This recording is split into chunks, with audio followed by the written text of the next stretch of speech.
Poems by the Soulgraphite Poet, Mary Susan Williams McNaught. Mary Susan is the founder of the Road Scribes of America, a fellowship of the pen, the wind, and the road.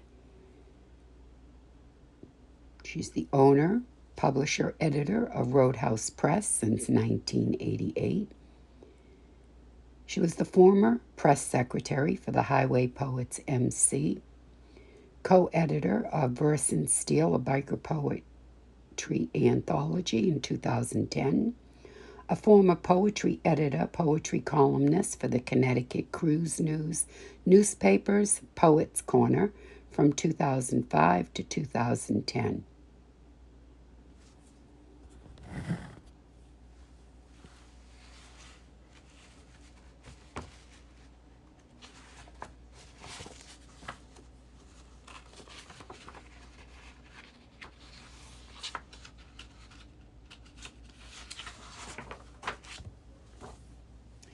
Hand-me-downs.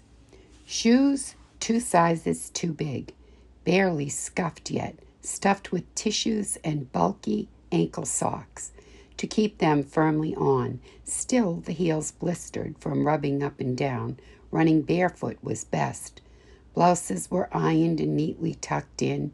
Skirts held by suspenders matched with a cardigan. The picture was perfect. No one knew the deception. My clothes were already worn by strangers or other kin. Like me, they seemed to fit, and no one knew their origin.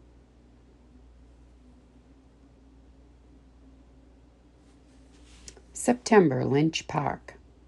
The quiet lawn whispers goodbye to summer crowds and seagulls' gawking eyes, waiting to grab a morsel, sometimes before it falls.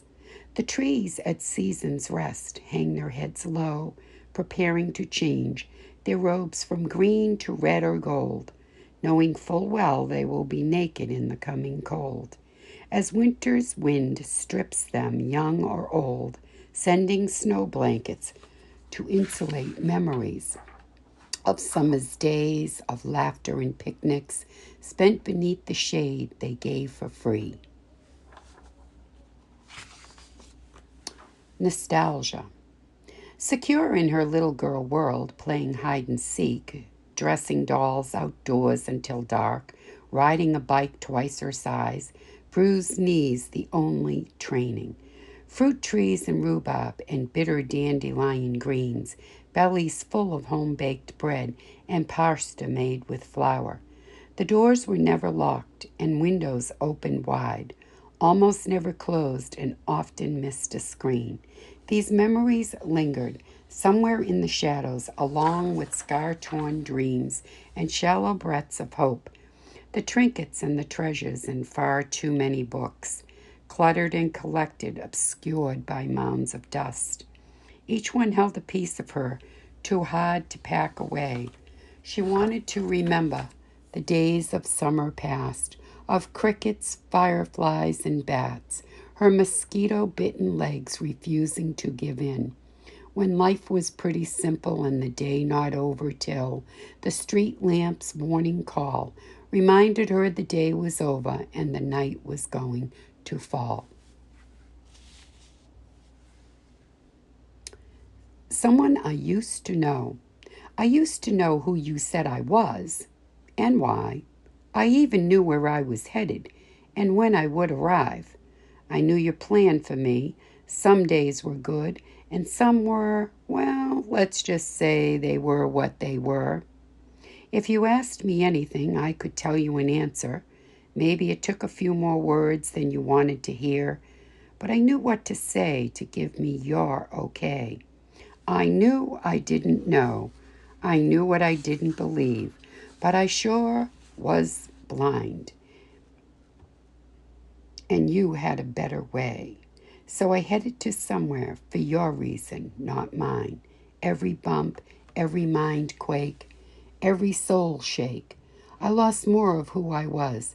I forgot you were you, or that it was okay to be me. But that was okay too. I listened to the wind, sucked it all in. When I didn't like the way things were, I'd simply back up, go another way, never looking back. Even if my mojo was low, I knew everything ends. I became a survivor, yes. I was tough as nails, but my heart was empty like a dust-blown prairie. I was always afraid to read my own mail, 'cause though I knew hell intimately, I longed to be set free.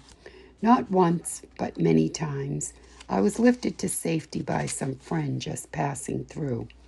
I loved my roots. I didn't hate anyone. It felt good to give. It felt good to receive.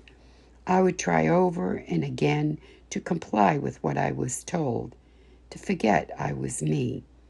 But today, when I woke up, the rules had changed. I couldn't find the old way. The doctrines of yesterday were shredded by pain. They had all lost their sway. I looked for my compass, but I forgot where it lay. For me, it was now futile to follow your way, to worship or even to pray. My eyes were now open. I was in this new skin. The world was the same, but it looked so different. I knew whatever came, I would always be okay. My feet were steady. It was good to be me. I knew at last, from all that I had lived, I was finally willing, I was ready to begin, to start this new day not following you, but making my own way.